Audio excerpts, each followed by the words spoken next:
Morocco's dream stopped at France. Again. France beat Morocco 2-0 in the quarterfinal, and they are through to a third straight World Cup semi-final.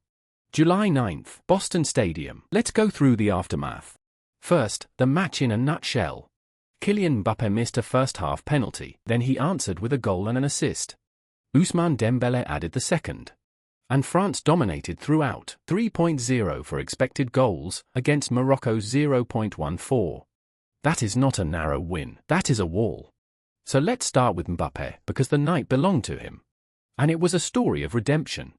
He fluffed his penalty in the first half. Yassine Bounou read it and saved it. After the break, he wiped it out, a curling finish, and then an assist for Dembélé. That strike was his 8th goal of the tournament. And his 20th career World Cup goal, closing in on Lionel Messi's all-time record of 21. He also became the first player ever to register 10 or more direct goal involvements at 2 different World Cups. And crucially, it lifted him to the top of the Golden Boot race. He is level with Messi on 8 goals, but he is ahead on the tiebreaker. 3 assists to Messi's 1. There is a second storyline running through this French run. Didier Deschamps farewell. After 14 years in charge, Deschamps steps down at the end of this tournament. His World Cup record now reads 20 wins, 3 draws and 2 defeats. 20 World Cup wins. No manager in history has ever reached that number. France are now chasing a 3rd consecutive semi-final and a 3rd consecutive final. Much of the media has framed this campaign as one thing, a perfect send-off for a departing coach. And with France flawless through the quarter-finals, that narrative is only gathering weight. Now, the post-match interview, beaten but unbowed. Morocco's coach Mohamed Wabi looked ahead, rather than back. In 4 years, we'll be the ones to eliminate France, he said. A pointed promise, aimed squarely at 2030, the World Cup Morocco co-hosts. Wabi had earlier captured his side's belief.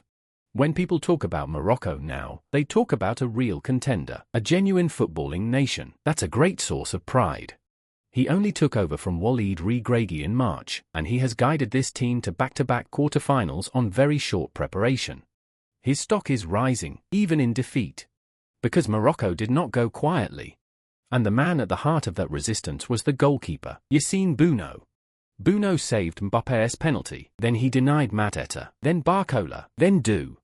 A string of stops that single-handedly kept the damage down. He was the best player on the losing side. Alongside him, an 18-year-old midfielder wrote his own history, Ayyoub Bouaddi. He became the 2nd youngest player ever to appear in a World Cup quarter-final, after Pelé, in 1958.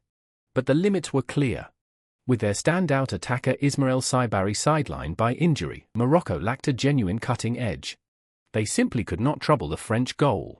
Even so, they became the first African nation to reach back-to-back World Cup quarter-finals. And they left as the continent's last team standing.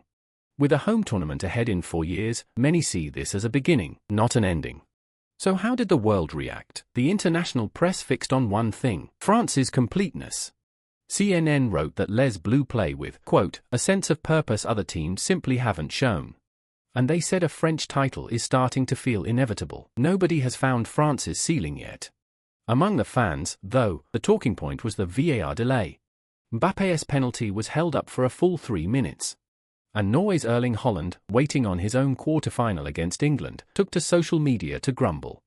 Waiting 5 minutes to take a penalty is way too long. Coming amid the ongoing controversy over officiating at this tournament, it struck a chord. France do have one lingering worry, though: Mbappé's fitness. He was substituted midway through the second half with the game already won. And cameras caught him on the bench, with an ice pack strapped to his right ankle. He walked off with a slight limp, leaving a question mark over the semi-final. It looked precautionary, and the early read is that it is not serious. So, what is next? France play their semi-final on July 14th in Arlington, Texas. Their opponent will be the winner of Friday's Spain vs Belgium quarterfinal. Should Spain come through, it sets up a rematch of the Euro 2024 semi-final, the one La Roja 1-2-1.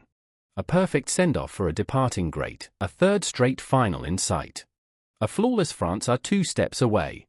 Morocco's fairytale was halted by France once more, but for the team carrying a continent's hopes, the next chapter comes on home soil. In 4 years. Thanks for watching. If this video helped, please hit like and subscribe.